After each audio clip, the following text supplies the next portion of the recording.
welcome back to my VSG channel. My name is Nancy, and thank you guys again for joining me once again. I am officially 15 weeks post-op, and the ride has been insane. So today I wanted to briefly share with you guys what my stats are. I am officially at my lowest, which is 223.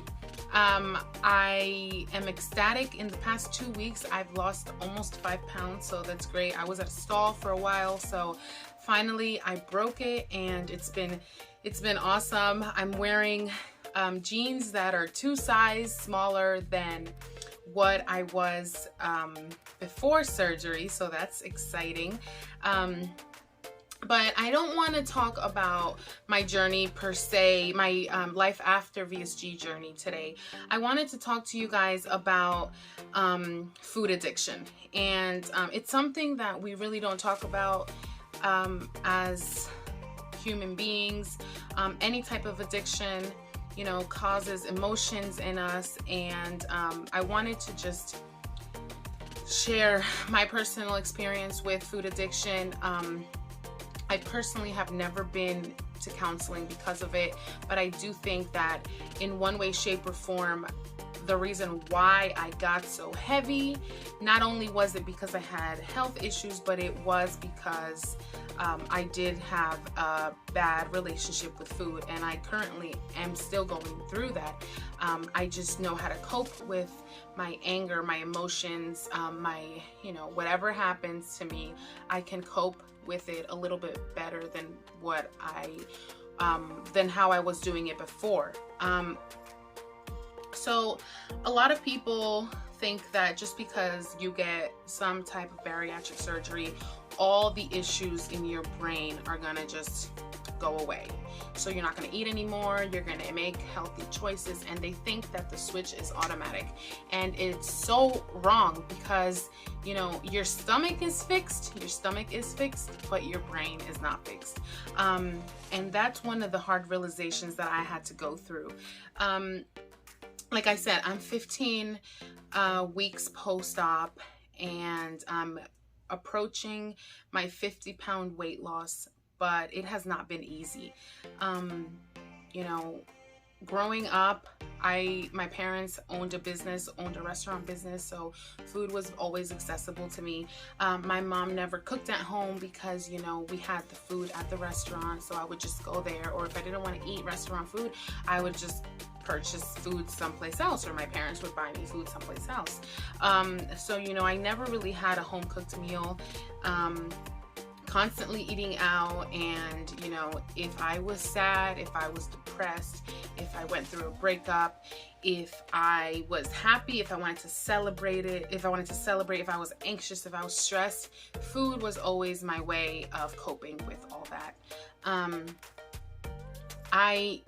I know a lot of people have like sweets is their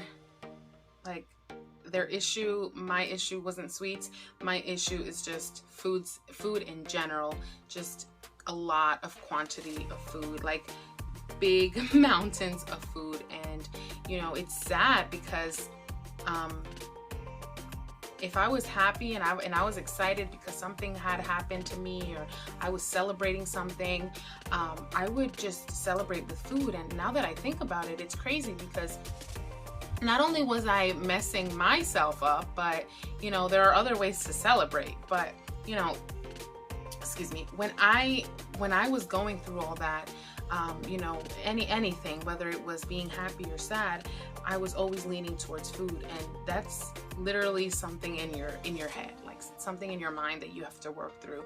So I just want to come in front of you guys and tell you guys that even though I am 15 weeks post-op, I still struggle with that. A couple weeks ago, I was, you know, so stressed. Like, there are times where I look in the mirror and I'm like, well, I still don't feel like I've lost so much weight. I still don't feel good about myself, or I still have, you know, fat here and rolls here, and I have a little bit of a hanging stomach. You know, I have had 3 kids, and now I'm going through excessive weight loss, but you know, the hanging skin, the hanging stomach is really starting to bother me, because everything else I'm slimming down. and then my stomach is just still there. So I was looking at myself in the mirror like about 2 weeks ago, and I was like, man, like, why do I feel like I'm failing at this? Why do I feel like I'm not doing the right thing? And mind you, I was at a stall and I was busting my butt, exercising, and I just wasn't understanding.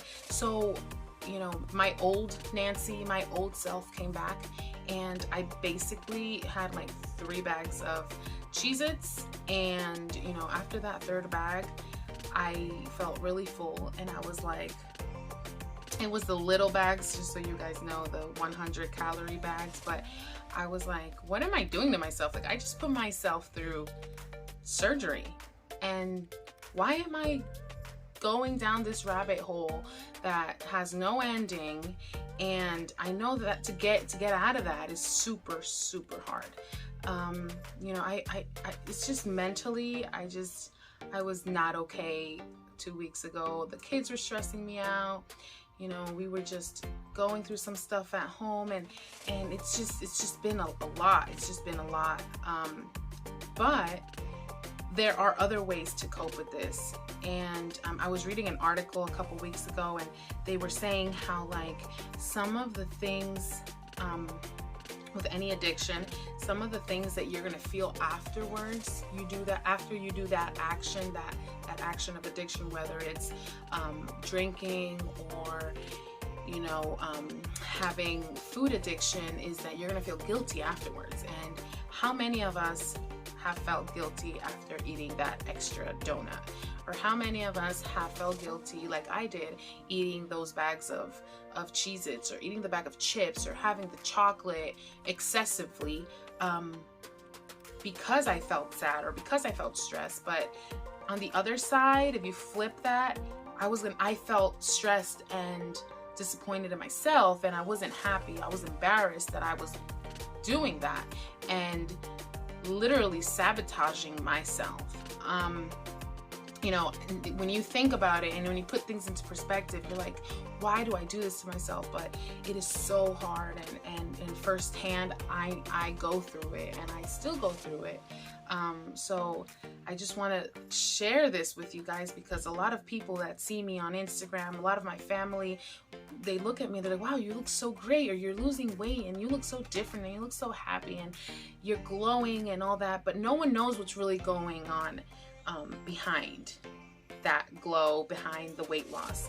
No one goes inside of you, and you know, the only one who knows how you really feel is God and yourself, right? So you know, I just want to let you guys know, and whoever's watching me, and if you guys go through this, reach out to whoever it is. If you want to reach out to me, reach out to me. We can work through this together. But you know, there are health professionals out there that will help us get through this. And I actually had a change in insurance, so I am waiting for it to kick in so I can contact my psychologist, and maybe, you know, he can help me with this. He does specialize in people that have had bariatric surgery, and he's actually the one who cleared me for surgery. So just going back and talking to him maybe will help me. No, not maybe, it will help me. But I just want to share that with you guys. You know, I'm just trying to be real with you guys. I'm trying to be 100% real, because people don't talk about this. It's literally an emotional roller coaster having eating disorders, binge eating disorders, and just emotional eating it's a thing. It's definitely a thing, and it's been a thing for me for as long as I can remember, and I'm ready to squash this. I don't want to live like this anymore. You have to eat consciously, and I've heard many people say that, and I didn't really understand it until now. You eat consciously. So consciously, you don't want to stick loads of calories in your body, especially as a bariatric patient. I mean, you have choices. And instead of me eating a slice of pizza, which I could probably eat, why not have something that's going to help my body, help with my weight loss, help with my hair loss that I've been experiencing a lot of. You know, sometimes we just sabotage ourselves, and if you're going through that, I feel you. It's hard. But there is a light at the end of that tunnel, and I I hope that I can go over this hump that I'm going through, and I hope that if you guys are going through that, you guys get the help that you need. That's what I wanted to talk to you guys about, and just share with you guys that bariatric patients still go through that, and it's okay, and you don't have to feel bad about it. You just have to realize it and keep trucking through, keep running, keep swimming. You're going to get to your finish line, and I hope that this helps somebody out there. I hope you guys feel like I'm someone who is going through what you might be going through, because feeling that sense of I don't know, like being related to something that someone else is going through is just a great feeling, because you know you're not alone. So I hope in one way, shape, or form I'm helping someone out there, just with me being so transparent with this whole journey. It's been a ride, but I am excited for what's coming next. I am slowly approaching my 4-month mark, and it's exciting. And at the end of the month I'll be turning 29, so that's also exciting.